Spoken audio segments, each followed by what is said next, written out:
বিনিয়োগ স্থবিরতা কাটিয়ে অর্থনীতিতে নতুন গতি আনতে নীতির ধারাবাহিকতা নিশ্চিত করার পাশাপাশি লাল ফিতার দৌরাত্ম্য কমানোর উদ্যোগ নেওয়া হবে বলে জানিয়েছেন প্রধানমন্ত্রীর অর্থ ও পরিকল্পনা উপদেষ্টা doctor Rashed Al Mahmud Titumir. 17 June metropolitan chamber of commerce and industry MCCI আয়োজিত বাজেট পরবর্তী আলোচনা সভায় তিনি এসব তথ্য জানান। তিনি বলেন, বাংলাদেশের ইতিহাসে এই প্রথম 5 বছরের জন্য কর কাঠামোর রূপরেখা দেওয়া হয়েছে। দীর্ঘমেয়াদী এই কর নীতি দেশি বিদেশি বিনিয়োগকারীদের জন্য পরিকল্পনা গ্রহণ এবং বিনিয়োগ সিদ্ধান্তে সহায়ক হবে। বাংলাদেশের বাজেট প্রস্তাবনার ইতিহাসে এই প্রথমবার 5 বছরের জন্য কর কাঠামো উল্লেখ করা হয়েছে, আর অতীতে কখনো হয়নি। তার মানে একজন বিনিয়োগকারীকে 5 বছরের আগে তার পক্ষে সম্ভব না যে কিভাবে তিনি বিনিয়োগ পরিকল্পনা করবেন। নীতির ধারাবাহিকতা যৌক্তিক বিষয়। দ্বিতীয় হচ্ছে যে বিনিয়ন্ত্রীকরণ বা ডিরেগুলেশন, কারণ আমরা দেখেছি যেটাকে গণমাধ্যম বলে হচ্ছে লাল ফিতার দৌরাত্ম্য, সেই কাজ থেকে আমরা কিভাবে কমিয়ে আনবো, অর্থাৎ লাইসেন্স রাজ থেকে আমরা কিভাবে কমাবো, তার একটা পথনকশা এবং ইনস্ট্রুমেন্টগুলো বাজেটে উল্লেখ করা হয়েছে। তিনি আরও জানান, অর্থায়ন সহায়তার জন্য 60,000 কোটি টাকার একটি প্যাকেজ ঘোষণা করা হয়েছে। পাশাপাশি নবায়নযোগ্য জ্বালানির দিকে ধীরে ধীরে অগ্রসর হওয়ার জন্য সরকারের একটি রোডম্যাপ রয়েছে বলেও জানান তিনি।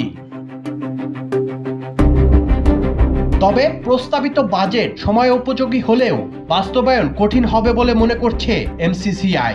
সংগঠনটির আশঙ্কা, উচ্চবিলাসী রাজস্ব আদায়ের লক্ষ্য শেষ পর্যন্ত করদাতাদের ওপর অতিরিক্ত চাপ তৈরি করতে পারে। 2026-27 অর্থ বছরের বাজেটে মোট 6,95,000 কোটি টাকার রাজস্ব আহরণের লক্ষ্যমাত্রা নির্ধারণ করা হয়েছে, যা চলতি অর্থ বছরের সংশোধিত লক্ষ্যমাত্রার তুলনায় 18.2%-এরও বেশি প্রবৃদ্ধি নির্দেশ করে। MCCI আশঙ্কা প্রকাশ করছে যে এই উচ্চাভিলাষী লক্ষ্যমাত্রা অর্জনের চাপের ফলে মাঠ পর্যায়ে করদাতারা হয়রানির শিকার হতে পারেন।